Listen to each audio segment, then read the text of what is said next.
Hello student, मैं संजय चौहान, आपका भूगोल का अध्यापक। आज हम जनसंख्या घनत्व के प्रकार के बारे में अध्ययन करेंगे। हमने पिछले वीडियो के अंदर देखा कि जनसंख्या घनत्व क्या है। तो हमने देखा था कि जनसंख्या घनत्व को बारे में जब अध्ययन करते हैं तो प्रति वर्ग किलोमीटर में रहने वाले लोगों की संख्या के रूप में उसका अध्ययन किया जाता है। फिर हमने जनसंख्या घनत्व में देखा था कि विश्व का जो औसत जनसंख्या घनत्व है वो 47 व्यक्ति प्रति वर्ग किलोमीटर है, तथा यदि आपके पास सवाल पूछ देते हैं कि भारत का औसत जनसंख्या घनत्व कितना है तो 382 व्यक्ति प्रति वर्ग किलोमीटर। तो हमने इसको पढ़ने के बाद हम अध्ययन करते हैं आज जनसंख्या घनत्व के प्रकार। यदि जनसंख्या घनत्व के प्रकारों के बारे में जब अध्ययन करते हैं तो ये मुख्य रूप से 5 प्रकार होते हैं। पहला गणितीय घनत्व, दूसरा आर्थिक घनत्व, तीसरा तार्किक घनत्व, चौथा कर्षी घनत्व और पांचवा औसत घनत्व। यदि अपन पहले अपन लेते हैं गणितीय घनत्व, तो गणितीय घनत्व के अंदर देखते हैं जिसमें मानव और स्थल के अनुपात का अध्ययन किया जाता है। तो इसमें किसका, मानव और स्थल के बीच जो अनुपात है उसका क्या होता है, अध्ययन होता है। मतलब कितने भूभाग पर कितने लोग रहते हैं उसका अध्ययन इसमें होता है। और यदि इसके पूछा जाए कि गणितीय घनत्व का सूत्र कौन सा है, तो इसका सूत्र है कुल जनसंख्या बटा कुल क्षेत्रफल। कुल जनसंख्या बटा कुल क्षेत्रफल। देखो, गणितीय घनत्व से संबंधित एग्जाम में काफी बार आपने देखा होगा कि सवाल पूछा जाता है। काफी बार इसकी परिभाषा पूछ देते हैं, कई बार इसका सूत्र पूछ देते हैं और कई बार इसका न्यूमेरिकल सवाल भी आया है, मतलब गणितीय रूप में सवाल भी आया। जैसे किसी n प्रदेश का क्षेत्रफल 100 वर्ग किलोमीटर है तथा उस क्षेत्र की जनसंख्या 1 लाख है। कितनी है, 1 लाख। तो उसका गणितीय घनत्व बताइए। तो इस प्रकार का यदि आपके पास सवाल आ जाए तो उसमें सीधा सा क्या करना है, तो अपन को सबसे पहले गणितीय घनत्व का सूत्र लगाना है। और गणितीय घनत्व का सूत्र क्या है, कुल जनसंख्या भाग कुल क्षेत्र। तो कुल जनसंख्या हमने मानी 1 लाख। कितनी मानी है, 1 लाख। 1 लाख बटा 100, तो 100 से 2 जीरो पीछे कितना बच गए, 1000। कितना बच गए, 1000 व्यक्ति प्रति वर्ग किलोमीटर।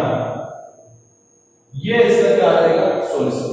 वापस एक बार सुन लेना, न्यूमेरिकल सवाल कैसा आता है, किसी प्रदेश का क्षेत्रफल 100 किलोमीटर है तथा उस प्रदेश की जनसंख्या 1 लाख है, तो उसका गणितीय घनत्व बताइए। तो इसमें सबसे पहले आपको गणितीय घनत्व को क्या याद रखना होगा, फॉर्मूला क्या है, कुल जनसंख्या बटा कुल क्षेत्र। कुल जनसंख्या कितनी बताई हमने, 1 लाख, और उसका क्षेत्रफल कितना बताया, 100। तो 1 लाख बटा 100 यदि करता है तो 2 जीरो से 2 जीरो कटने के बाद 1000 बचता है, तो 1000 व्यक्ति प्रति वर्ग किलोमीटर। अब अपन दूसरे सूत्र को लेते हैं आर्थिक घनत्व। आर्थिक घनत्व की यदि परिभाषा पूछी जाए तो किसी प्रदेश के संसाधनों की उत्पादन क्षमता, किसी प्रदेश के संसाधनों की उत्पादन क्षमता और उस प्रदेश में निवास करने वाले मनुष्य की संख्या, उस प्रदेश में निवास करने वाले मनुष्य संख्या का क्या किया जाता है, अध्ययन किया जाता है। इसका मतलब है सीधे कि उत्पादन संसाधनों की उत्पादन क्षमता जिस क्षेत्र में होती है और उस क्षेत्र में कितने लोग रहते हैं उनके बीच के जो रेशियो होता है उनका अध्ययन करने के लिए जाता है आर्थिक घनत्व। एग्जाम्पल के रूप में इसमें भी काफी बार सवाल पूछ लेते हैं। यदि पूछा जाए किसी प्रदेश के अंदर संसाधनों की उत्पादन क्षमता मान लो 500, कितनी है, 5, और उस प्रदेश में निवास करने वाली जनसंख्या मान लो 1 लाख है। कितनी है, 1 लाख। तो सीधा से इसमें क्या करना है, सबसे पहले आर्थिक घनत्व का सूत्र क्या है, जनसंख्या भाग संसाधन या जनसंख्या बटा संसाधन। तो जनसंख्या बटा संसाधन के अनुसार पहले जनसंख्या कितनी बताई हमने, 1 लाख बटा हमने संसाधन उत्पादन क्षमता कितनी बताई, 500। तो ये करते हैं तो आते हैं अपन के 200। तो 200 व्यक्ति प्रति वर्ग किलोमीटर क्या हो जाएगा, आर्थिक घनत्व। फिर अपन देखते हैं तीसरा तार्किक घनत्व। यदि तार्किक घनत्व की हमें परिभाषा पूछी जाए तो किसी प्रदेश में खेती की जाने वाली भूमि आपको पता है कुछ बंजर भी होती है और कुछ खेती की जाने वाली, लेकिन इसमें कौन सी भूमि का संबंधित किया जाता है, खेती की जाने वाली भूमि और उस पर निवास करने वाले मनुष्य के समस्त जनसंख्या का अध्ययन करते हैं।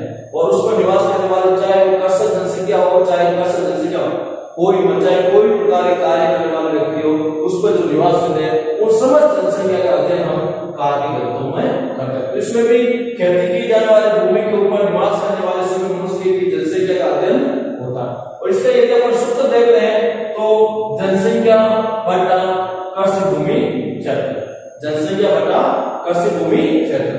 यदि अपन चौथा घनत्व लेते हैं तो वह है कृषि घनत्व। क्या है? कृषि घनत्व। तो कृषि की जाने वाली भूमि का क्षेत्रफल, कृषि की जाने वाली भूमि के क्षेत्रफल का मतलब है जो उपजाऊ भूमि और उसमें निवास करने वाले कृषक जनता का अध्ययन किया जाता है। मतलब कृषि की जाने वाली भूमि पर वही लोग का अध्ययन होगा जो कृषक है, कृषक मतलब जो किसान है, जो खेती का कार्य करते हैं, उन लोगों का जो अध्ययन करना है वो क्या कहलाती है? कृषि। मतलब एक तो कृषि की भूमि होनी चाहिए और दूसरा कृषक होना चाहिए। उन दोनों का जनसंख्या और कृषि की भूमि का जब अध्ययन करेंगे तो ये क्या होगा? कृषि घनत्व। यदि इसका सूत्र पूछते हैं तो इसका सूत्र क्या है? कृषक जनसंख्या बटा कृषि भूमि क्षेत्र। वापस देख लेना, कृषक जनसंख्या बटा कृषि भूमि क्षेत्र। यदि अपन अंतिम और पांचवें यदि घनत्व देखते हैं तो वह औसत घनत्व। इसमें किसी खेत में खेत की भोज्य फसलों का क्षेत्रफल, भोज्य फसलों का मतलब जो भोजन के रूप में उपयोग में ली जाने वाले फसलों का क्षेत्रफल और उस प्रदेश की समस्त जनसंख्या, चाहे वो कृषक हो चाहे वो अन्य कोई प्रकार की क्रिया करने वाली जनसंख्या, उन सब का अध्ययन किया जाता है। वापस एक बार देख लेना है कि किसी खेत की भोज्य फसलों का क्षेत्रफल और उस प्रदेश की समस्त जनसंख्या का अध्ययन किया जाता है, उसी को हम क्या कहते हैं? पोषण घनत्व। यदि पोषण घनत्व के यदि आपको सूत्र पूछ दिया जाए तो इसका सीधा सूत्र है जनसंख्या बटा भोज्य फसलों का क्षेत्र। वापस देख लेना सूत्र, जनसंख्या बटा भोज्य फसलों का क्षेत्रफल, ये आपके पोषण घनत्व। तो यदि आपको सवाल पूछ दिया जाए कि विश्व जनसंख्या घनत्व के प्रकार को स्पष्ट कीजिए तो ये कौन से प्रकार हुए? 5: गणितीय, आर्थिक, कार्मिक, कृषि और औसत। और ये सारे सूत्र प्लस ये परिभाषा आपको। यदि अगला सवाल है वार्षिक गठन 2015 की रिपोर्ट के अनुसार विश्व जनसंख्या घनत्व को बताइए। वार्षिक गठन 2015 की रिपोर्ट के अनुसार विश्व जनसंख्या घनत्व बताइए। तो सबसे पहले विश्व का जो औसत जनसंख्या घनत्व है वो कितना है? 47 व्यक्ति प्रति वर्ग। कितना है? 47 व्यक्ति प्रति वर्ग किलोमीटर। यदि एक नंबर का क्वेश्चन पूछते हैं कि विश्व का औसत घनत्व तो 47 व्यक्ति। यदि अपन 2015 के अनुसार प्रत्येक महाद्वीप के अनुसार यदि जनसंख्या घनत्व को देखते हैं तो एशिया का 116 व्यक्ति प्रति वर्ग किलोमीटर, यूरोप का 33 व्यक्ति प्रति वर्ग किलोमीटर, अफ्रीका का 27 व्यक्ति प्रति वर्ग किलोमीटर, अमेरिका का 16 व्यक्ति प्रति वर्ग किलोमीटर, दक्षिणी अमेरिका का 20 व्यक्ति प्रति वर्ग किलोमीटर और ऑस्ट्रेलिया का 3 व्यक्ति प्रति वर्ग किलोमीटर जनसंख्या घनत्व पाया। ये प्रत्येक महाद्वीप का अलग अलग घनत्व देखने को मिलता है 2015 की वार्षिक रिपोर्ट। यदि वार्षिक रिपोर्ट के अनुसार एक छोटे सवाल पूछ लेते हैं कि वार्षिक रिपोर्ट 2015 के अनुसार विश्व के सबसे ज्यादा घनत्व वाले व सबसे कम घनत्व वाले महाद्वीप का नाम बताइए। तो पहला सबसे अधिक घनत्व वाला 116 व्यक्ति प्रति वर्ग किलोमीटर एशिया महाद्वीप, और सबसे कम पूछे जाए ओशिनिया 3 व्यक्ति प्रति वर्ग। यदि ये सवाल टॉपिक है आपके नोट कर दीजिए, लिखा हुआ ये सवाल पहले भी आपके एग्जाम में आ चुका है। तो इसमें क्या लिखा हुआ है कि एशिया में सबसे ज्यादा जनसंख्या घनत्व वाला देश कौन सा है? तो ये देश कौन सा है? सिंगापुर। कौन सा है? सिंगापुर, जिसका जनसंख्या घनत्व 7,797 व्यक्ति प्रति वर्ग किलोमीटर है। वार्षिक गठन रिपोर्ट 2015 के अनुसार हमने जनसंख्या के घनत्व के बाद हम लेते हैं जनसंख्या घनत्व का वर्गीकरण। काफी बार एग्जाम में सवाल यह पूछा जाता है कि विश्व जनसंख्या घनत्व को वर्गीकरण कीजिए, या फिर विश्व जनसंख्या घनत्व का वर्गीकरण कितने भागों में किया गया है समझाइए या स्पष्ट कीजिए। यदि इस प्रकार के सवाल आ जाए तो उसको मुख्य रूप से 5 भागों में बांटा है। पहला भाग है अत्यधिक जनसंख्या घनत्व वाले क्षेत्र, दूसरा अधिक जन घनत्व वाले क्षेत्र, तीसरा सामान्य जन घनत्व वाले क्षेत्र, चौथा कम जन घनत्व वाले क्षेत्र और पांचवा प्राय जनहीन क्षेत्र। ये है मुख्य रूप से 5 भागों में बांटा। यदि आप इसका विश्लेषण देखते हैं तो सबसे पहले हम लेते हैं अत्यधिक जनसंख्या घनत्व वाले क्षेत्र। यदि इसका इस क्षेत्र का यदि जनसंख्या घनत्व देखते हैं तो 250 व्यक्ति प्रति वर्ग किलोमीटर से अधिक पाया जाता है। यदि इसका जनसंख्या घनत्व अंदर 250 व्यक्ति प्रति वर्ग किलोमीटर से अधिक घनत्व पाया जाता है। यदि इसका द्वितीय बिंदु देखते हैं तो इसको देखते हैं, इस घनत्व के अंतर्गत 3 जनसंख्या समूह को सम्मिलित किया गया। यदि अत्यधिक जनसंख्या घनत्व वाले क्षेत्र में कितने समूह को अंतर्गत किया गया? 3। पहला जो समूह है वो पूर्वी, दक्षिणी एवं दक्षिण पूर्वी एशिया। वापस देख लेना, पूर्वी, दक्षिणी एवं पूर्वी एशिया। दूसरा पश्चिमी एवं मध्यवर्ती यूरोप। दूसरा कौन सा? पश्चिमी व मध्यवर्ती यूरोप। तीसरा पूर्वी उत्तरी अमेरिका। कौन सा है? पूर्वी उत्तरी अमेरिका। ये 3 क्षेत्र हैं जो अत्यधिक जनसंख्या घनत्व वाले क्षेत्र में लिया गया। यदि इसका पूछे अत्यधिक जनसंख्या घनत्व का कारण क्या है, तो उसका सबसे पहला कारण है समतली मैदानी भूभाग। आपको मालूम है समतली भूभाग के अंदर औद्योगिक जाल बिछाना, कृषि क्रियाएं करना, परिवहन का जाल बिछाना, ये क्या होता है? आसान। या तक कि आवास बनाना क्या होता है? आसान होता है। इसलिए समतल भूभाग पर लोग अधिक निवास करते हैं। उपजाऊ भूमि, आपको मालूम है जो क्षेत्र उपजाऊ भूमि का होगा वहां पर कृषि क्रिया करना आसान होगा और अधिक कृषि क्रिया की जाएगी। और आपको पता है कृषि क्रिया में अधिक श्रमिकों की जरूरत होती है, इसलिए यह जनसंख्या भी क्या होगा? तो क्या होगा? अधिक। और आपको जल, आपको मैंने पहले ही बताया था जनसंख्या वितरण को प्रभावित करने वाले कारक में जल हमारे जीवन के लिए अति महत्वपूर्ण तत्व है, जिसके बिना हमारा जीवन असंभव है। आपने ये भी देखा होगा विश्व की अधिकांश जो सभ्यता है वह जल के निकट ही स्थापित है। फिर आगे है खनिज संपदा। आपको मालूम है हमने पढ़ा था जनसंख्या वितरण को प्रभावित करने वाले खनिज संपदा। आपको मालूम है कि खनिज संपदा जहां भी विकसित होती है या पाई जाती है वह विभिन्न प्रकार के उद्योग स्थापित होते हैं, जिसके कारण बहुत सारे कुशल व अकुशल या तक उनको अन्य सेवा उपलब्ध करने वाले जो श्रमिक आते हैं, जिसके कारण और औद्योगिक विकास और परिवहन, ये सब के सब जो कारण है वो अत्यधिक जनसंख्या घनत्व को प्रभावित करने वाले हैं। अब अपन दूसरा करते हैं अधिक जन घनत्व वाले क्षेत्र।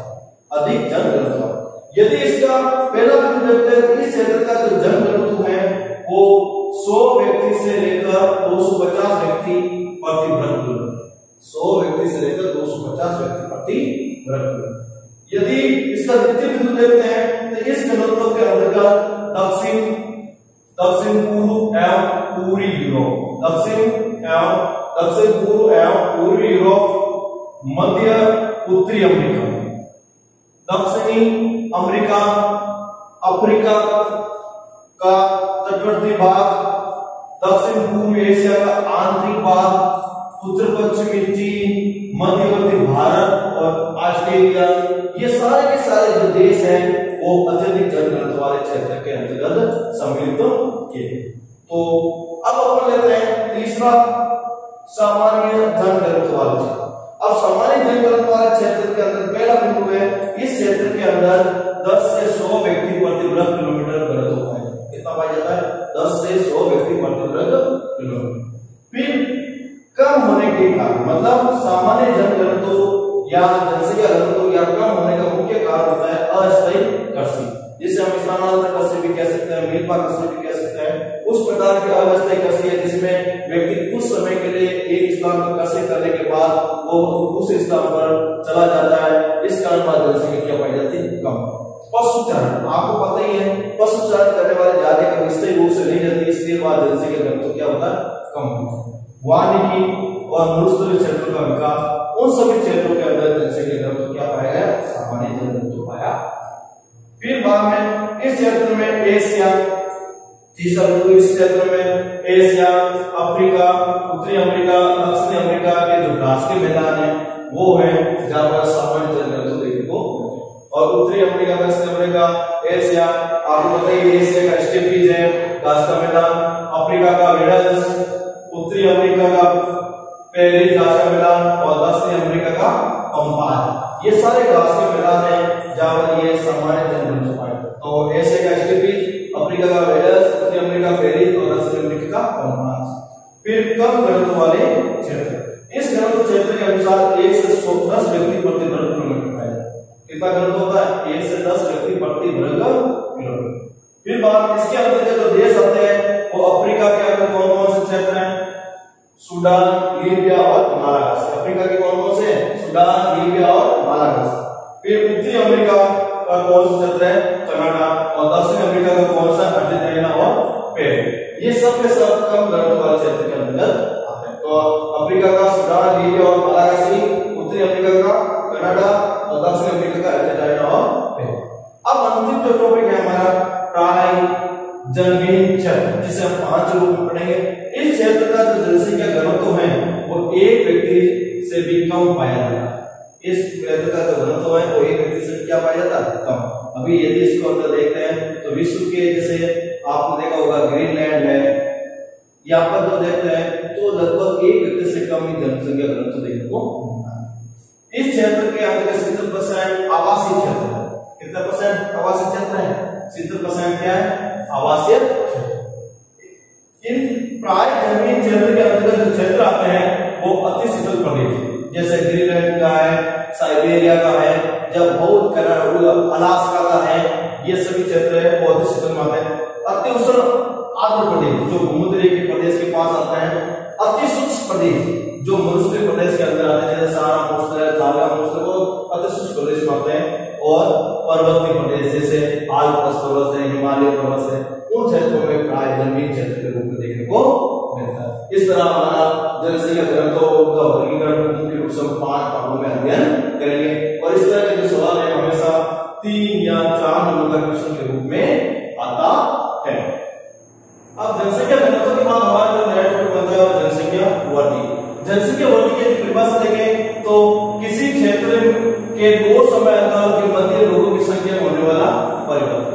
2 समय अंतराल के मध्य लोगों की संख्या में होने वाला क्या है? परिवर्तन क्या कहलाता है? जनसंख्या वृद्धि।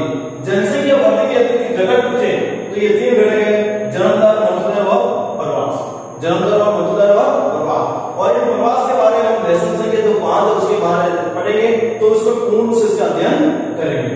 अब यदि जनसंख्या वृद्धि को 2 प्रकार की कारकों देखने को मिलती है, एक धनात्मक वृद्धि और एक ऋणात्मक वृद्धि।